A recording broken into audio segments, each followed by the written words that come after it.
उसके अलावा देखो दोस्त, कुछ टिप्स भी मैं आपको देना चाहूंगा जो आपके सिलेक्शन के लिए बहुत इंपॉर्टेंट है, क्योंकि बिना टिप्स के सिलेक्शन गारंटेड नहीं है, ये बात ध्यान रखें। तो 5 टिप्स जो मेरी तरफ से होंगे आप फॉलो कर लो, ठीक है।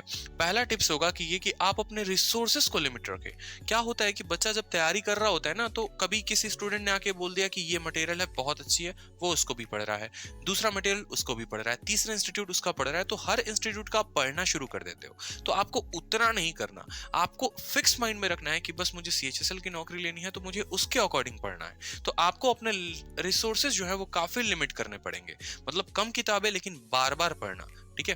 ब्रूसली ने भी एक बात कही थी कि मुझे उस पर्सन से डर नहीं लगता है जिसको 10,000 अलग अलग तरीके आते हैं फाइटिंग करने के, मुझे सिर्फ उस पर्सन से डर लगता है जिसने एक ही तरीके को 10,000 बार प्रैक्टिस कर रखा हो।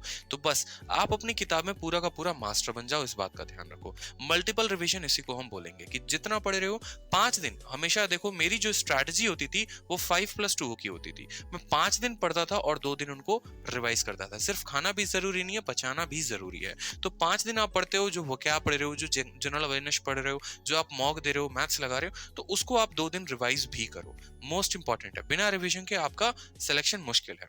बात करते हैं, डेली आपको एक मॉक देना है। अगर आप डेली नहीं दे सकते तो आप वीकली जरूर एक मॉक दे, और इंपॉर्टेंट है उसकी एनालिसिस। मॉक में क्या गलतियां हुई आपसे, क्या क्वेश्चंस थे जो आपको नहीं आते थे, किन टॉपिक्स पे आपको फोकस करना है, मैथ्स का कौन सा गलत हुआ, इंग्लिश का कौन सा गलत हुआ, कौन से चैप्टर से गलती हुई, एक एक बात आपको ध्यान रखना है। और एक डायरी ऑफ मिस्टेक्स आपको बनानी है। डायरी ऑफ मिस्टेक्स क्या है, एक डायरी बना ली, मॉक में जो गलती होती है, कहीं पर गलती होती है, उस डायरी में लिखो।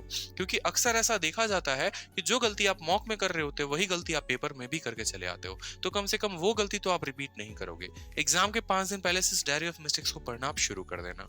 नेक्स्ट बात करते हैं, यहाँ पर आप अपने कैलकुलेशन स्पीड को बढ़ाओ, ठीक है।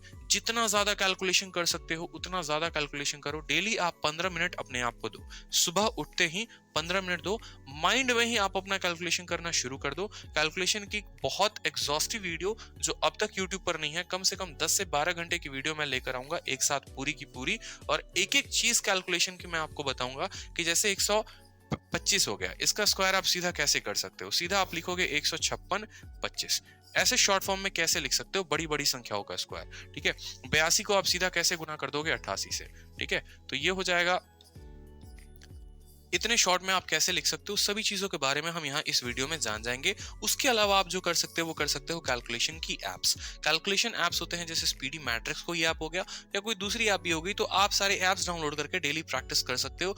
फ्री टाइम में कभी आप ऑटो में हो, खाना बना रहे हो, रूम पर हो, कुछ भी कर रहे हो, तो आप कैलकुलेशन एप्स का इस्तेमाल करके आप अपनी कैलकुलेशंस और मेमोरी पावर को बढ़ा सकते हो। नेक्स्ट बात करते हैं लास्ट इंपॉर्टेंट, कि एटलीस्ट लास्ट देखो, पढ़ाई कर ली पूरी की पूरी, टीयर 2 की जानकारी जाली, अब टीयर 1 में लास्ट में क्या करोगे। तो लास्ट में आपको करना है कि जब आप पूरा सिलेबस कंप्लीट कर लेते हो तो लास्ट के 3 साल के पेपर्स आपको बनाने हैं। बस किस किस के पेपर, तो देखो यहाँ पर सीपीओ के पेपर, सीजीएल के पेपर, और ये सीएचएसएल है, सीएचएसएल का पेपर, ये तीनों का पेपर आपको बनाना है, ठीक है।